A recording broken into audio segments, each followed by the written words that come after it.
Hi Anil Nair here. ఒక weighted average అనే question మీద మనకు ఈ ప్రీవియస్ ఇయర్ క్వశ్చన్ డిస్కస్ చేద్దాం.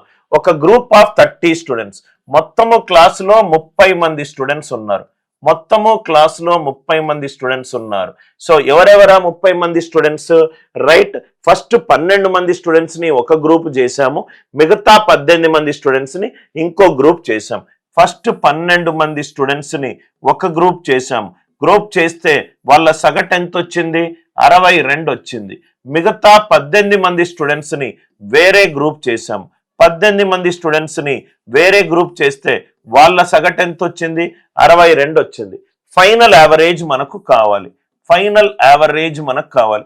ఇట్లాంటి క్వశ్చన్స్ ఇచ్చినప్పుడు మనం ఏం చేయాలంటే, మనము 2 డిఫరెంట్ గ్రూప్స్ ని కలిపినప్పుడు ఆ గ్రూప్ లో ఎంతమంది ఉన్నారు అనేది ఇంపార్టెంట్ కాదు, ఏ నిష్పత్తిలో కలిపాము అనేదే ఇంపార్టెంట్. అంటే 6 2 12, 6 3 18. అంటే ఆన్సర్ ఎప్పుడు కూడా రైట్ లోయెస్ట్ వాల్యూకి ఎక్కువ ఉంటుంది. ఇది 2 సేమ్ ఉంది కాబట్టి ఏదైనా తీసుకోవచ్చు. ఇది తీసుకుంటే 62 ప్లస్ ఈ వాల్యూ తీసుకోండి 3/2 + 3 ఎంత? 5. 62 డిఫరెన్స్ ఎంత? 0.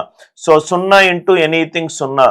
62 ప్లస్ 0 ఆన్సర్ ఎంత ఈ క్వశ్చన్ కి? 62.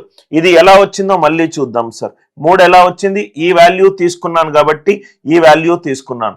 3 + 2 ఎంత? 5. ఈ రెండిటి మధ్య డిఫరెన్స్ ఎంత? 0. ఇంకో ఎగ్జాంపుల్ చెప్తున్నాను. ఈ 2 సేమ్ ఉన్నాయి కాబట్టి మీకు కన్ఫ్యూజ్ అయ్యే ఛాన్స్ ఉంది. ఇది 20 లీటర్స్, ఇది 23 రూపీస్, ఇది 25 లీటర్స్, ఇది 32 రూపీస్. ఆన్సర్ ఏమవుతుంది చూడండి sir. 5 4s are 5 5s are. First step అందరికీ క్లియర్ కదా. సగటు ఎప్పుడు, ఫైనల్ యావరేజ్ ఎప్పుడు కూడా లోయెస్ట్ వాల్యూ కంటే ఎక్కువ ఉండొచ్చు. 23 ప్లస్ ఈ వాల్యూ తీసుకున్నా 5 + 4 9. 32 23 డిఫరెన్స్ 9. 23 + 5 ఎంత? 28. కాబట్టి ఇక్కడ ఫైనల్ రేషియో ఎంత? రైట్, ఫైనల్ వాల్యూ ఎంత? 28. కాన్సెప్ట్ ఏంటంటే, 2 మిశ్రమాలు కలిపినప్పుడు, 2 గ్రూపులు కలిపినప్పుడు ఏ నిష్పత్తిలో కలిపామనేది ఇంపార్టెంట్, ఏ వాల్యూలో కలిపామనేది ఇంపార్టెంట్ కాదు. కాన్సెప్ట్ నచ్చినట్టు అయితే వీడియోని లైక్ చేయండి, షేర్ చేయండి, ఛానల్ని సబ్స్క్రైబ్ చేసుకోండి.